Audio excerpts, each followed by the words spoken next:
Hello, जय हिंद, राम राम सभी को। और आपकी आज करंट अफेयर्स की क्लास शुरू हो रही है। और अब से आपके डेली सिलेक्टिव मटेरियल आपको मिलेगा। जितना भी मटेरियल करंट अफेयर्स का पिछले 6-7 महीनों का निकला है, उसके अंदर से एकदम सिलेक्टिव मटेरियल आपके लिए निकाल कर लाए हैं। जो इम्पोर्टेंट क्वेश्चंस हैं, आपको भी पता है कि डेट आ चुकी है सीईटी मेंस के लिए भी, और आगे ग्रुप डी का भी होना है, तो उसके लिए रेलेवेंट मटेरियल आपके लिए हम लेकर आए हैं। तो शुरू करते हैं पहले क्वेश्चन से। भाभा एटॉमिक रिसर्च सेंटर की तर्ज पर हरियाणा में कहां पर परमाणु की पीसफुल प्रोजेक्ट पर रिसर्च होगी? तो इसके लिए भाभा एटॉमिक रिसर्च सेंटर की तर्ज के ऊपर जो है हरियाणा के अंदर एक प्रोजेक्ट शुरू किया जा रहा है, जो बहादुरगढ़ के अंदर शुरू किया जा रहा है। और ये कहाँ है? बहादुरगढ़ के जासोर गांव में। जासोर गांव, बहादुरगढ़।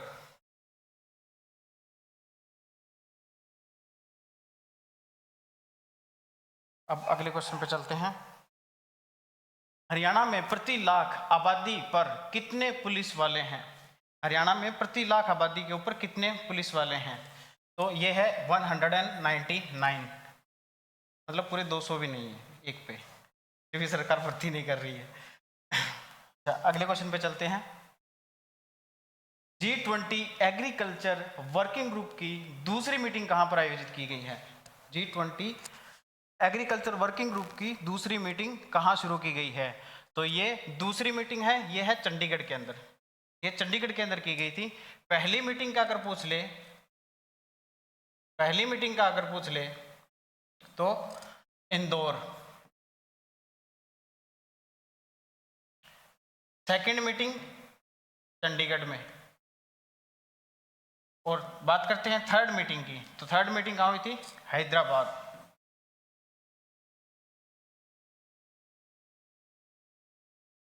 ये थी। अब चलते हैं अगले क्वेश्चन पे। हरियाणा अपने बजट का कितना प्रतिशत हिस्सा शिक्षा पर खर्च करता है? सीईटी जो प्री एग्जाम हुआ था उसके अंदर ये बजट की परसेंटेज पूछी गई थी कि कितने परसेंट किया गया है। तो जब भी हम आगे नेक्स्ट क्लासेस जैसे भी लेंगे, तो ऐसे हम क्वेश्चन एक एक दो उसके अंदर डालेंगे, ताकि ये भी आपका इसके अंदर कवर हो जाए, बजट भी कवर हो जाए। क्योंकि इतना टाइम अभी हमारे पास बचा नहीं है कि हम मतलब पूरा इसको एक्सप्लेन करें, बजट को अलग से करें। और ये हमें मेन जो इम्पोर्टेंट क्वेश्चन है हम वो उठा रहे हैं। तो ये होगा शिक्षा के ऊपर हरियाणा सरकार ने 11.03% जो है वो बजट अलॉट किया है। अच्छा, स्वास्थ्य के ऊपर पूछ ले तो स्वास्थ्य के ऊपर होगा 4.76%। अब आ जाती है बात ब्याज अदायगी की। ब्याज अदायगी मतलब जो सरकार ने कर्ज ले रखा है उसके ऊपर जितना ब्याज जो है सरकार अदा करती है उसके बारे में। तो ये है ब्याज अदायगी के ऊपर 11.6%। Next question. हरियाणा के किस गांव में कर्ण कोट दिल्ली से ऐतिहासिक महत्व की मणि मिली है? हरियाणा के किस गांव में कर्ण कोट नहीं है, ये कोट है। कर्ण कोट दिल्ली से, ये थोड़ा मिसप्रिंट है क्वेश्चन, दिल्ली नहीं है। कर्णकोट से ऐतिहासिक महत्व की मणि मिली है, ये इतना ही है। कर्णकोट दिल्ली से ऐतिहासिक महत्व की मणि मिली है। तो ये है भट्टू बुआन। ये कहाँ है? फतेहाबाद। ये फतेहाबाद में है। अब अगले क्वेश्चन पे चलते हैं। एनडीआरआई में ने भैंस के बाद अब किसका सफलतापूर्वक क्लोन बनाया है? एनडीआरआई जो है ये ऐसे क्लोन वगैरह बनाती रहती है, इसको इसी के लिए जाना जाता है। और इसने जो है पहले भैंस का क्लोन बनाया था, उसके बाद में अब गाय का क्लोन बनाया है। और गाय का क्लोन, कौन सी गाय का क्लोन बनाया है अगर ये पूछ ले तो गुजरात की जो फेमस है, गुजरात की फेमस गाय है गिर। गिर गाय का क्लोन बनाया है इसने। और नाम रखा है उस क्लोन का, सफलतापूर्वक उसका क्लोन बनाया गया था, और नाम रखा है उस क्लोन का Ganga.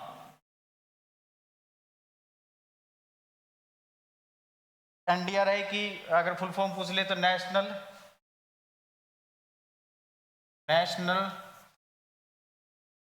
Dairy research institute, national dairy research institute. Haryana के किस जिले में श्री कृष्ण आयुष विश्वविद्यालय बनाया जा रहा है? अगला क्वेश्चन है, हरियाणा के किस जिले में आयुष विश्वविद्यालय बनाया जा रहा है? तो श्री कृष्ण आयुष विश्वविद्यालय जो है वो ऑब्वियस सी बात है कि कुरुक्षेत्र में बनाया जा रहा है। जब नाम श्री कृष्ण का आ गया तो कुरुक्षेत्र में ही बनेगा। अच्छा, इसको 100 एकड़ भूमि पर बनाया जाएगा, तो 100 एकड़ भूमि पर बनाया जाएगा। अगले क्वेश्चन पे चलते हैं। पुस्तक पगडंडियों का सफर के लेखक कौन है? पुस्तक पगडंडियों का सफर के लेखक कौन है? हर एक एग्जाम के अंदर, चाहे वो आपका हरियाणा से रिलेटेड हो या किसी अदर स्टेट से हो, कहीं से भी हो, तो वहाँ के जो लेखक हैं उनकी पुस्तकों के बारे में ज़्यादातर पूछा ही जाता है। तो हरियाणा के अंदर भी हैं, मतलब ज़्यादा नहीं है, 4-5 एक ऐसे लेखक हैं जिनको कि हम अपने इतने दिनों की क्लासेस के अंदर कवर कर लेंगे। और उनकी कुछ एक पुस्तकें हैं, जैसे कि ये पगडंडियों का सफ़र, ये किसने लिखी है? तो ये लिखी है डॉक्टर O.P. काद्यान जी ने, ओम प्रकाश काद्यान जी। और अब बात करते हैं कि ये भव्य बिश्नोई, ये कौन है? ये आदमपुर से विधायक हैं, आदमपुर से विधायक हैं।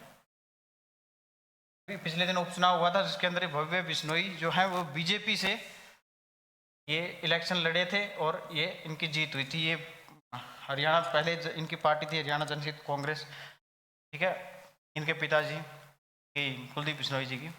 अच्छा, अब आती है बात कि इसका विमोचन किसने किया था? इस पुस्तक का विमोचन, इसका विमोचन किया था डॉक्टर चंद्र त्रिखा ने। इन्होंने इसका क्या किया था? विमोचन किया था। अच्छा, ये कौन है डॉक्टर चंद्र त्रिखा? ये है हरियाणा साहित्य अकादमी जो है, ये उसके चेयरपर्सन है या चेयरमैन है। और उसके बाद में आ जाता है ये ऑप्शन, माधव कौशिक। माधव कौशिक कौन है? ये है राष्ट्रीय साहित्य अकादमी, राष्ट्रीय साहित्य अकादमी,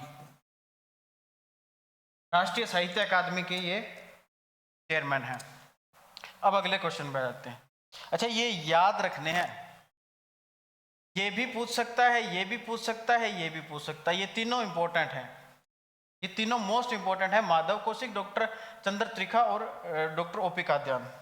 अगले क्वेश्चन पे चलते हैं। हरियाणा में पशुओं की देखभाल हेतु कितने नए पॉलीक्लिनिक बनाए जाएंगे? तो ये 2, 7, 6, 9।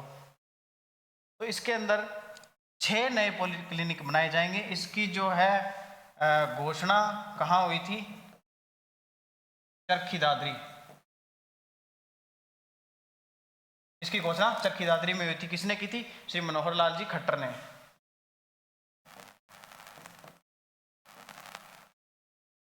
मनोहर लाल जी खट्टर ने की थी। और अभी 7 जो है वो अभी पॉलीक्लिनिक जो है वर्तमान में चल रहे हैं। वर्तमान में 7 पॉलीक्लिनिक हैं अभी, और ये 6 और आ जाएंगे तो 13 हो जाएंगे। अगले क्वेश्चन पे चलते हैं। पोप सिंह मंदिर कहाँ स्थित है? अच्छा, ऐसे अजीब से क्वेश्चन होते हैं ना जो हमने कभी सुने नहीं होते, है ना, वो क्वेश्चंस आजकल देखा गया कि एग्जाम्स में आते ही आते हैं। जैसे कि ये क्वेश्चन है कि पोप सिंह मंदिर कहाँ स्थित है। ठीक है, देखने में ये लगता है कि यार ये कौन सा मंदिर आ गया ना, लेकिन ऐसे क्वेश्चन आते हैं। तो ये कहाँ है? ये है अंबाला में। अगले क्वेश्चन पे चलते हैं। मनरेगा के अंतर्गत हरियाणा के मजदूरों का मानदेय बढ़ाकर कितने रुपए प्रति दिन कर दिया गया है? तो ये है 357 रुपए। 357 रुपये उनका मानदेय कर दिया गया है। मतलब जो मनरेगा के अंदर मजदूर जाते हैं उनको 357 रुपये अभी दिए जाएंगे। अगले क्वेश्चन पे चलते हैं कि हरियाणा के किस जिले में प्याज उत्कृष्टता केंद्र बनाया जाएगा? प्याज उत्कृष्टता केंद्र, प्याज उत्कृष्टता केंद्र कहाँ बनाया जाएगा? नूंह में। नूंह में प्याज उत्कृष्टता केंद्र बनाया जाएगा। अच्छा, उसके बाद में अमरूद उत्कृष्टता केंद्र कहाँ है? अमरूद उत्कृष्टता केंद्र, अमरूद उत्कृष्टता केंद्र ये है भूना फतेहाबाद, ये है भूना फतेहाबाद में। और बाद में बात आ जाती है सब्जी उत्कृष्टता केंद्र की।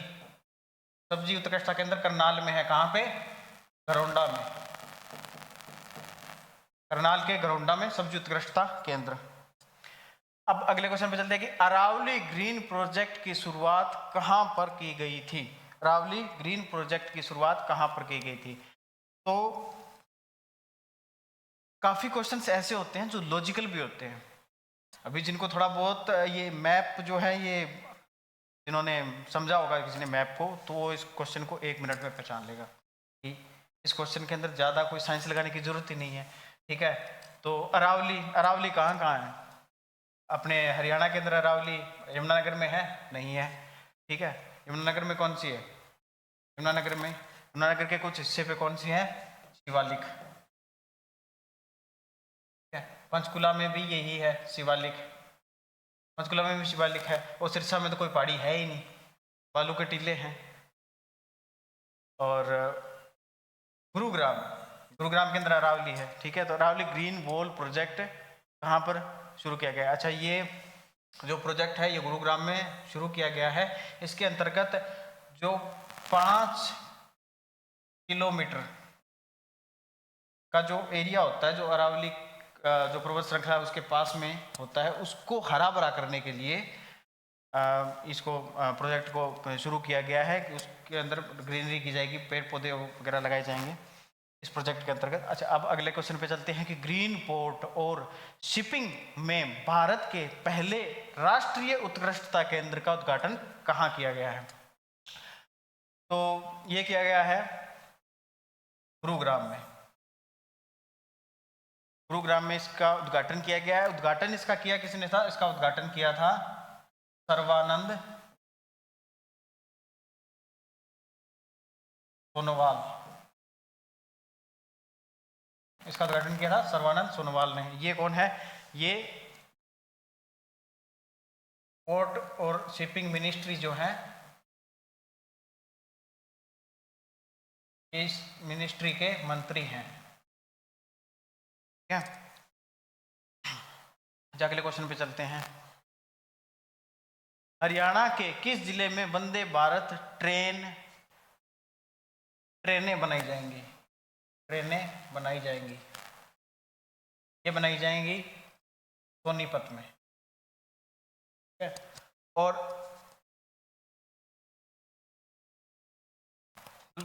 उसके बाद में अगर पहली ट्रेन पूछ ले, पहली ट्रेन हरियाणा के अंदर पहली ट्रेन कब चली थी?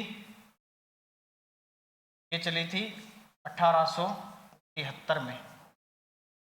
ठीक है, और 14 फरवरी को, 14 फरवरी क्या, 14 फरवरी 1873 को चली थी। कहाँ से कहाँ तक चली थी? ये चली थी रेवाड़ी से दिल्ली। अच्छा, सबसे पुराना रेलवे स्टेशन पूछ ले तो, सबसे पुराना रेलवे स्टेशन पूछ ले तो रेवाड़ी। ठीक है, सबसे व्यस्ततम रेलवे स्टेशन पूछ ले तो अंबाला। ठीक है, व्यस्ततम कौन सा होगा? अंबाला।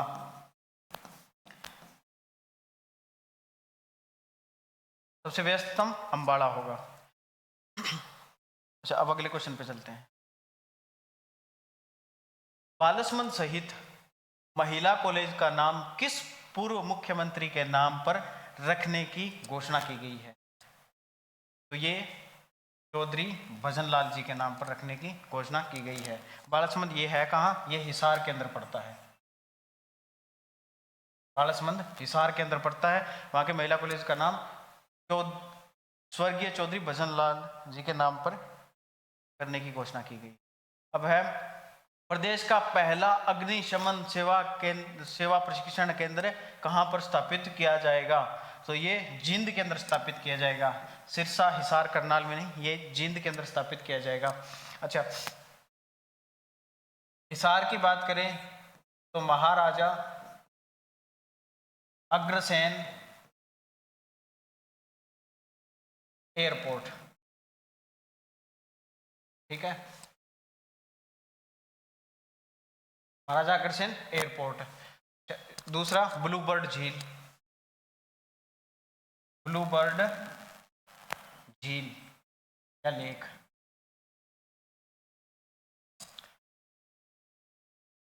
सिरसा के अंदर आ गया बुबशहर वन्य जीव अभ्यारण्य, ठीक है। अगले क्वेश्चन पे चलते हैं।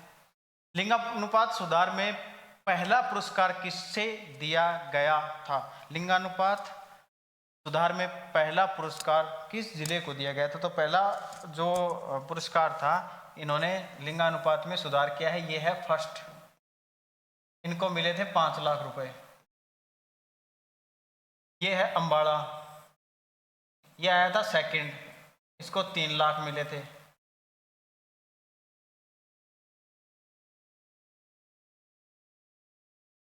जींद थर्ड, 2 लाख। राशि भी पूछ सकते हैं और डिस्ट्रिक्ट भी पूछ सकते हैं कि सेकंड कौन सा आया, थर्ड कौन सा था या फर्स्ट कौन सा था। चंडीगढ़ की नई एसएसपी बनी है, चंडीगढ़ की नई एसएसपी ये है कंवरदीप कौर, कंवरदीप कौर।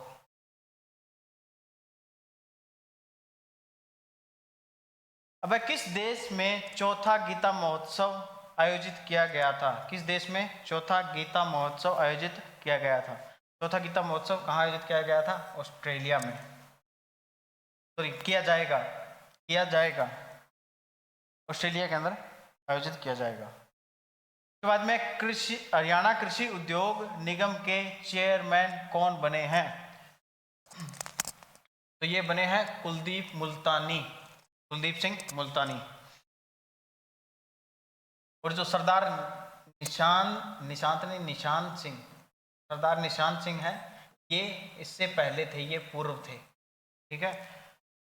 दुआंश गर्ग ये हिसार के रहने वाले हैं, इनकी आयु है 5 वर्ष और इनका नाम है गिनीज बुक वर्ल्ड रिकॉर्ड के अंदर, Guinness book of world record, उसके अंदर इसका नाम दर्ज है, ठीक है किस लिए? क्योंकि इसके पास 12 से ज़्यादा सरकारी दस्तावेज हैं, इसके नाम पर 12 से ज़्यादा सरकारी दस्तावेज हैं, 12 सरकारी